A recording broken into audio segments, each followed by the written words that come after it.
ready when you're ready. Okay, well, apparently Sarah's not ready.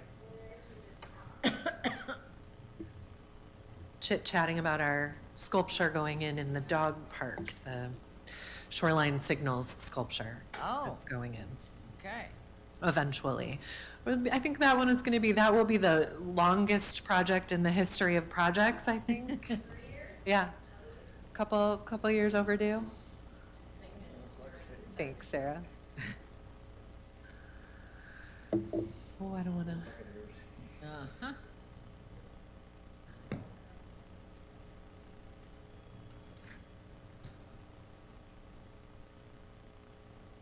I don't know. I can do it without. It'll come. I mean, we've got it all in our book. Okay, well, I don't think I'm going to dazzle you with too much new information that we can't go ahead and get started. Okay. So, thank you very much for the opportunity to present. We are really grateful. Support from Polk County truly does make Bravo's work possible. I definitely want to thank Supervisor Brownell, who has been on the Bravo board for 20 years now. That's we're celebrating our 20th anniversary this year. And we're really grateful to the value that he has added over the years. I'm going to do just a high-level overview. You all are pretty familiar with Bravo, so I'm going to do a high-level overview of the organization, and then just give you a little more detail about a couple of the projects that we've recently completed that are a little new and different, but please feel free to jump in and ask questions if you've got anything you want to know.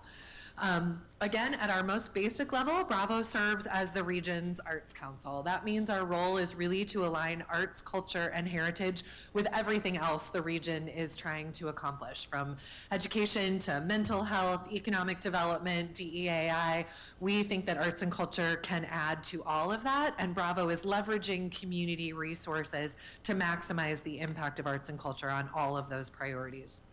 Hotel motel tax remains our primary revenue stream, and we now have 17 local partner governments that are investing in us.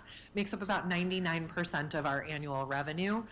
We did recently reaffirm that we do not have aspirations to grow any larger. There are no communities that would currently meet our criteria, so our 17 community area is about the right size for us. We certainly are proud of the fact that we're one of the earliest examples of public-private partnership and regionalism, and I think we stand as a success story to this day. We're certainly best known, I'm going to try to talk and get into the slideshow. We're certainly best known for our grant making, which is all we did for our first 15 years. In 2006, which was our first grant year, we were funding 33 nonprofit arts, culture, and heritage organizations. In 2024, we're currently supporting 87 nonprofit organizations, so the landscape has grown considerably. Many of our cultural partners I'm sure you're familiar with. Of course, we have a nationally recognized professional symphony, we have an internationally acclaimed art center, we have a zoo that's serving nearly 500,000 visitors a year. And while these are all incredible amenities that we're really proud of, there is a lot. It's really just the beginning of what the region has to offer. We're supporting a number of organizations you might not be familiar with that are really raising the bar for arts and culture in our community. I can't make it work, Sarah. I don't know. I got this far, but there we go. Okay. So one of those organizations that we're supporting is the Des Moines African Youth Festival Awards. This is a new partner to Bravo, and they're bringing together African youth from across the United States and really around the world to celebrate a love of fashion and music. So that's an exciting one. Seeds is an organization we're also relatively new to us that's providing creative development and cultural empowerment with an entrepreneurship angle to young people primarily in the 50314 zip code. Their primary program is a dance program that's really exciting, giving those youth an opportunity to dance. And then another program that's new to us this year is an organization called Dance Without Limits. They provide dance lessons for children and young adults with special needs who might not otherwise have the opportunity to experience dance. Those are organizations that are spread all over the region, and there are dozens more like them that are really creating a rich cultural ecosystem in our community. In addition to our organizational and our operating support grants, we also offer a small amount of funding for capital project support grants, and we recently have started offering public art grants. These public art grants are only available to our 28E partners, so the city has to be the applicant. and they are to support new public art master plans or projects that are generating more artistic and cultural expression across the region. We know this is increasingly a priority for a number of the communities. People want to live in places that have unique, accessible public art that enhances and activates spaces in new and dynamic ways. We've funded a lot of sculptures in parks, and that's okay. We're happy to be doing that, but we're really excited about some of the new projects that are coming on that are allowing us to integrate public art into other projects. If you're building a bridge or a trail or some other infrastructure, if we can have public art be part of the conversation at the beginning, that's really going to show an evolution for our community and our region on how we demonstrate an appreciation and integration of arts into the work that we're doing. We've invested nearly $500,000 over 3 cycles for this. We did take a hiatus with this program during the pandemic, but we'll be announcing additional investments at the end of June and looking forward to continuing this program and working with our 2080 partners. We're also currently in a short-term partnership with ICON to add art along the water trail access points. We've invested $140,000 so far, and we have $360,000 remaining for art projects around the water trails over the next 2 years. Oh, there we go. You can see from this slide that post-pandemic revenues are strong, and Bravo continues to invest more in our cultural partners and our communities. Of course, our operating grants are our #1 investment and will continue to be that, and we're proud to be able to invest this year more than $5 million. As I said, we're certainly grateful that the revenues are strong and increasing because we're currently funding 20 partners more than we were funding pre-pandemic. So it's great that there's more pie because there's a lot more people at the table too.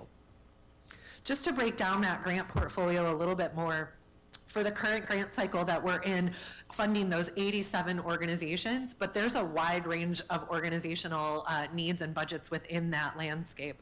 Only 13% of the organizations we're funding have budgets over $2 million, and 54% of them have budgets below $50,000, which we certainly consider tiny to small.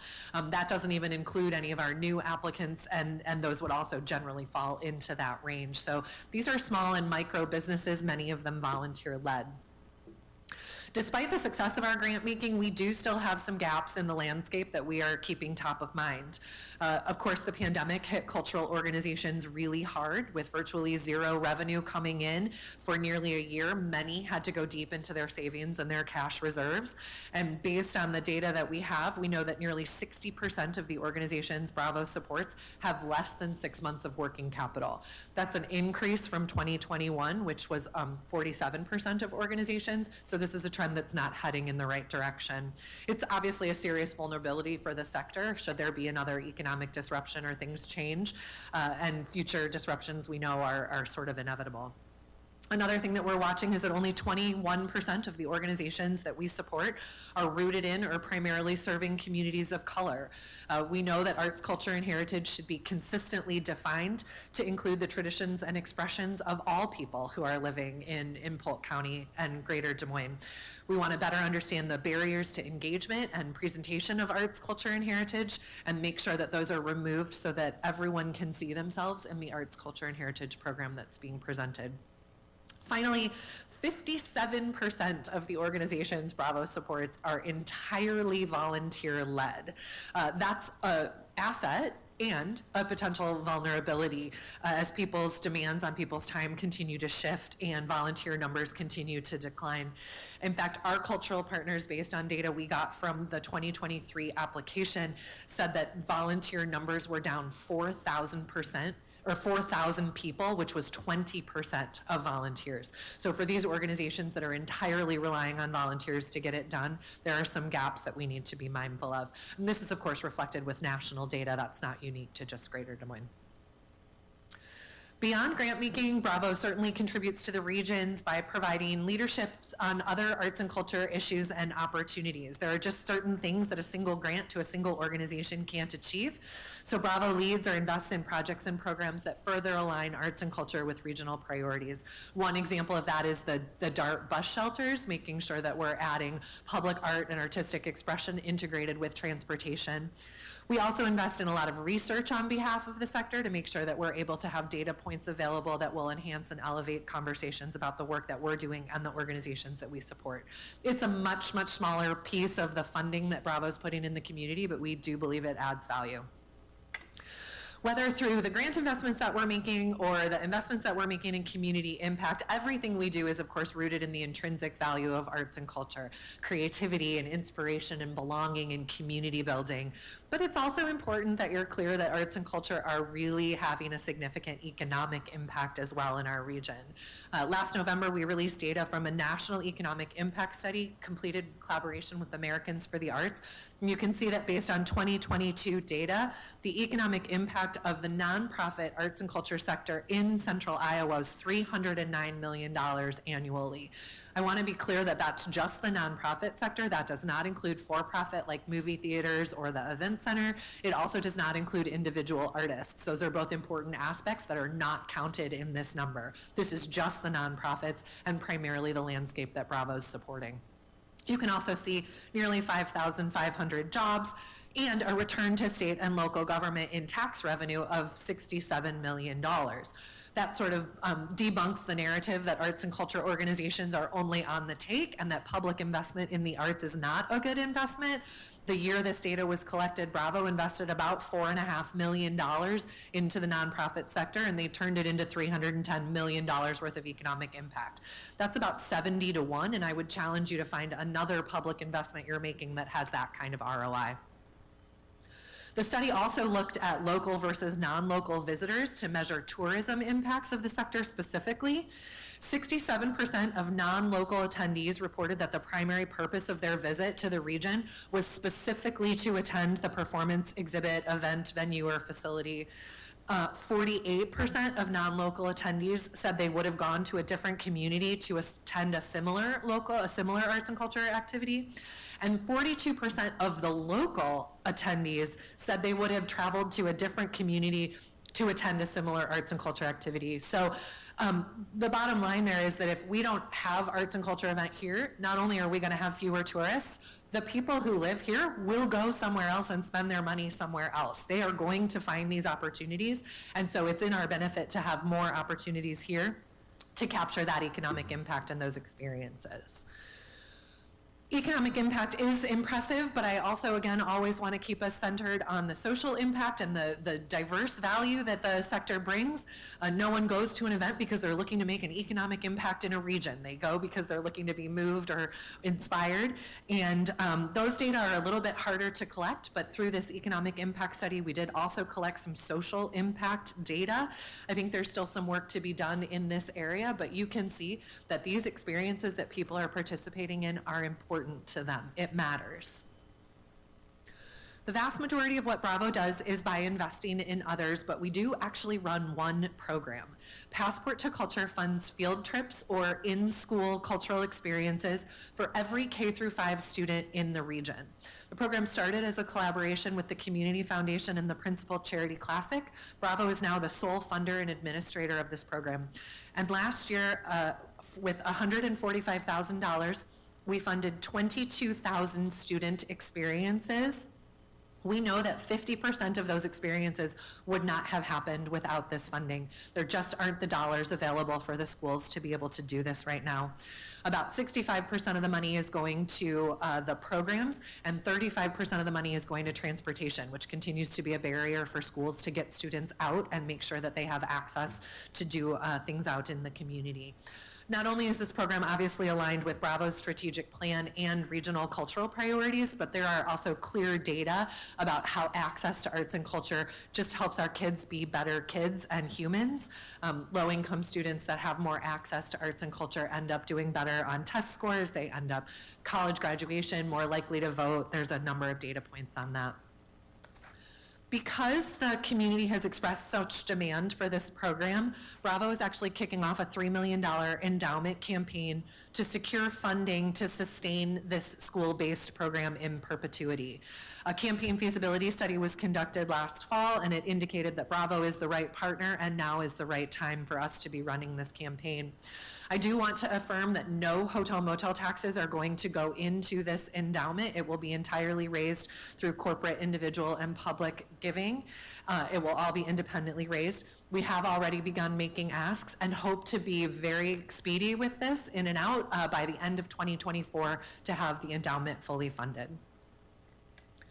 Another project that we're working on, last fall, we did a creative space needs assessment. We're hearing anecdotally that many of our cultural partners are limited by the space they have available to them. So for example, maybe their operations are in Des Moines, but all of their storage is up in Ankeny. So every time they need something, they have to drive there, drive back. It's creating some inefficiencies. We know that education space, classroom space, rehearsal space, some of our organizations just really need a table, a chair, and a photocopier, and they feel like that would really help them be more efficient and effective. So we worked with a consultant to do an assessment and find out where some gaps were, what some opportunities for our community might be. That report's available on our website.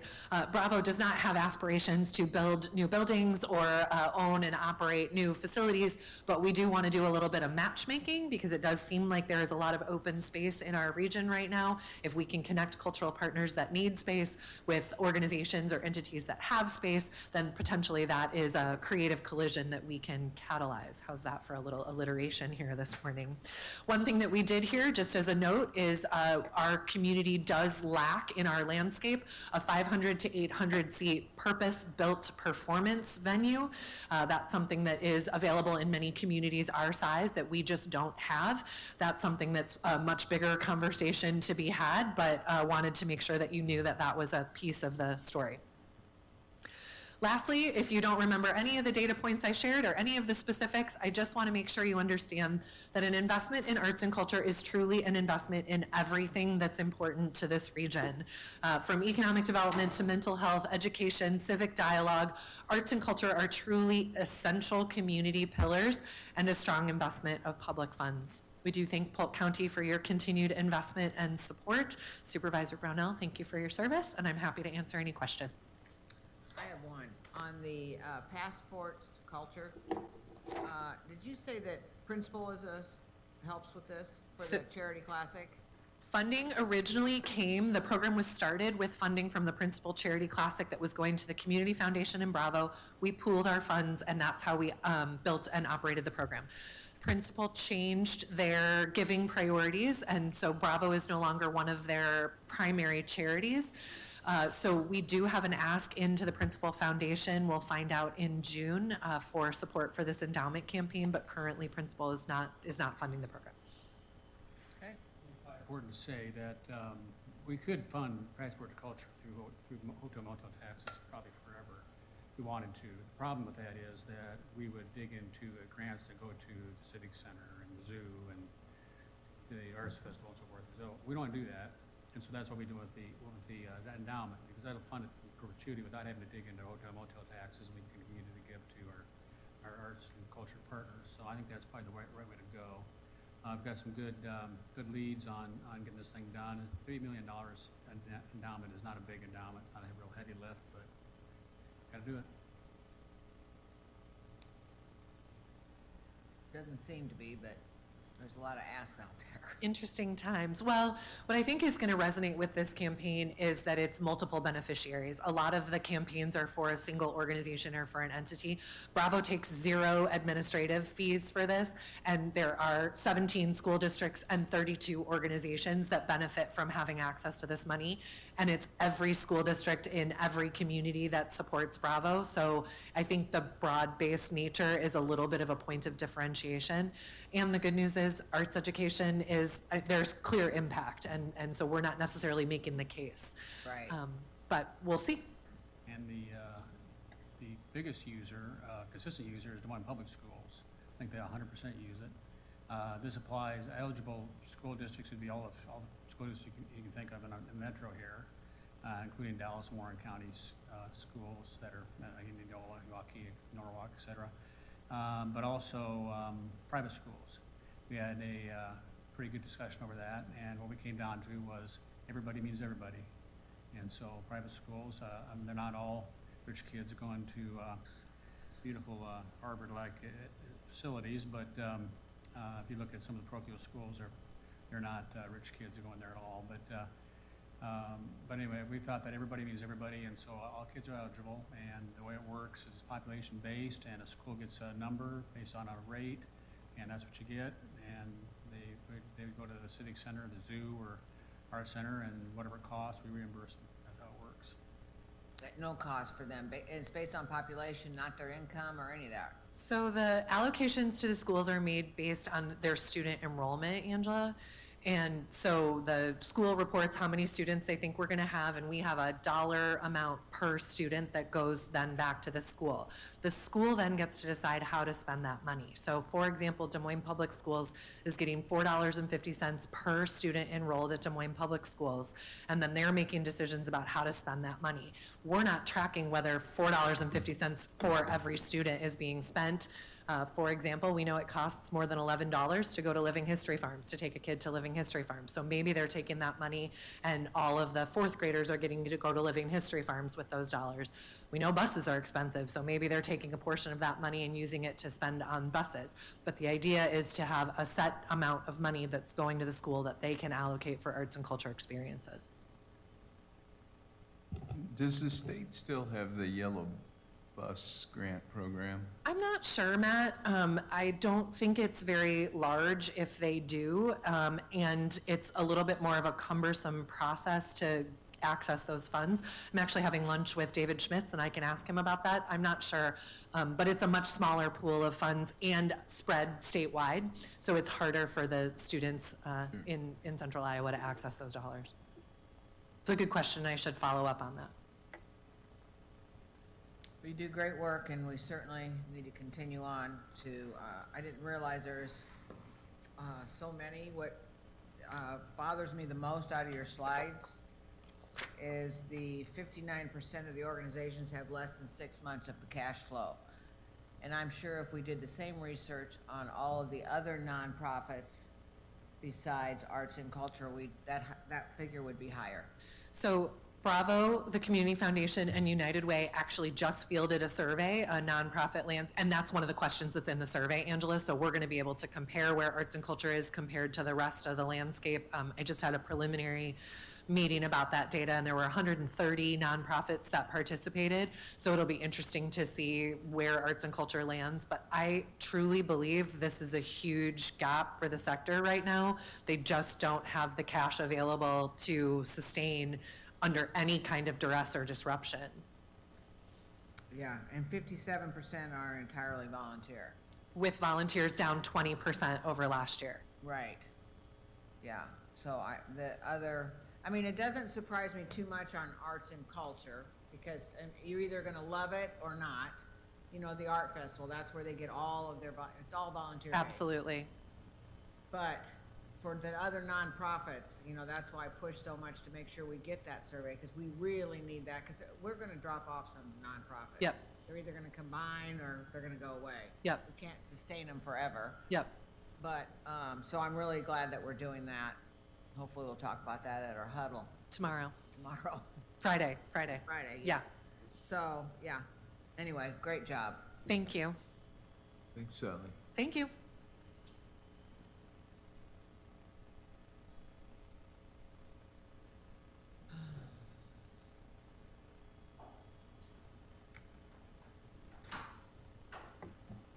Morning, Madam Chair, members of the board. Brian McDonough, Planning Development Manager. We'll transition you here from public arts and culture to zoning law. We're here this morning to give a brief presentation on a rezoning petition. It's coming before the board on May 7th, will be the public hearing. It's a property in the White Oak area. White Oak's an unincorporated village north of Elkhart in the north part of the county. It's a request to rezone an existing piece of ground from agricultural to residential with future plans for a couple of lots to be subdivided out of the parcel. So we've got a brief presentation. I've got Tommy Howard with our office. He's our land use planning coordinator. He's been working on this project, so he's going to give you a little background information. Thank you, Brian. Good morning. Just get straight into it. This is a request brought forward by, see if I can't get it to the next page here, Callie and Randy Hawksbergen of Metro Turf LLC, and they are represented by Brandon Stubbs of Stubbs Engineering. They're requesting a comprehensive plan and zoning map amendment to change the future land use map from the classification of agriculture to estate residential, and to change the zoning map from agricultural district to estate residential district. The subject property is located at 3630 Northeast 150th Avenue, and it's a rezoning area is the entire 103.4 acres of the subject property. Next slide here. This is a vicinity map of the subject property. The property is located in Supervisor Brownell's district. It's located northwest of Elkhart, east of I-35, kind of in that north central Polk County area. It's located in the historic village of White Oak, more specifically northeast 150th Avenue and west of Northeast White Oak Drive here. Here's the current future land use map of the subject property. The entire south half already has that designation of estate residential. So with this request, only that north half will also be turning to estate residential if it were to be approved. When you say the south half, can you point to where that is? Okay. So that yellow is the estate residential zoning, and then you kind of see this lighter green all around. That's an agricultural, sorry, not zoning, future land use designation. Okay. And then that lighter green is all agricultural future land use designation. And they want everything on the north side the same as the south side? Correct. So with this request, it's all zoned agricultural now, and with this request, the entire property would be zoned estate residential. Okay. So this is the current zoning map. You can see that it's all agricultural. The White Oak area does have a significant amount of estate residential zoning with large lot developments already. With this request, they're proposing to, or what they're wanting to do is subdivide the property into 5 lots for now. They currently operate a sod and turf business on the property. They have row crop production as well. So with this, they would subdivide off 5 lots adjacent to Northeast 150th Avenue and continue their farming operation for the time being. Some more application details. Like I said, it's the farm and agricultural ground, and then the 5 lots. And then what's really restricting them to go further of that is that there is water limitations in the area. So in order to really go beyond the 5 lots, they'd have to do a significant upgrade to the rural water system in the area. Just a couple quick site photos. There's not too much to see as it is just a farm field and sod farm, but this is looking directly north. You can just see the existing field. This is looking northeast into that northeast corner of the property. And then really only thing on the subject property now is a building that they use to store their farm equipment and equipment they use for the sod farm operation. So zoning commission held their public hearing on Monday, March 25th. Staff recommended approval. We see it as in line with the intent of the comprehensive plan, and we see that rezoning to the property boundary is a better practice than rezoning based on just the village area plan of the comprehensive plan. The zoning commission did recommend or is recommending denial of the request with a vote of 5-0. They could not get over or come to reconcile with the fact that the request did not exactly line up with the future land use plan. In addition, there was some opposition. They did show up to the meeting, and it's a possibility that they would show up to the meeting on May 7th as well, so. But you guys recommend approval? Correct. And the neighbor's concern is what exactly? So they had a few concerns. One was a past erosion control issue that the sod farm operation kind of contributed to, but the owner has cleared up all those issues as of now. And then the other concerns were from the properties to the east. They just don't want to see essentially further development in the area or want to maintain the field view that they have now. Okay. So that's all we have. If you have any further questions, just a reminder, it is the May 7th meeting, and I think it's your area. What are your thoughts, Bob? I haven't thought about it too much, to be honest with you. First I've How, heard of it. how big are the lots gonna be? They'd have to be at least 3 acres in size. At least 3 acres. 3 acre minimum lot size in the estate district. Okay, is that what those are gonna be? Yeah, I think they'd be a little bit larger than that. So I think Tommy did a great job. The two things to highlight are that what really the zoning commission got hung up on is that this future land use designation of estate residential doesn't go to the property boundary. In our mind, some of it's semantics, but it's not a great practice to split zone properties. So it's on the map as future residential, as kind of an infill area to match what's there. And instead of drawing a line through the middle of this tax parcel and making it basically half ag, half estate, we see that it makes more sense to make it go to the property boundary, and the zoning commission just couldn't kind of get over this, that, well, the future land use map doesn't go there, so why would we rezone it there? The future land use, excuse me, future land use map being part of the comp plan, it's kind of a policy guide document. You know, it went to this distance because the original village of White Oak was kind of at that boundary, but we think it makes sense to go to the property. I guess that's where I'm confused. So all that light green area should go all the way north. Is that what you're saying?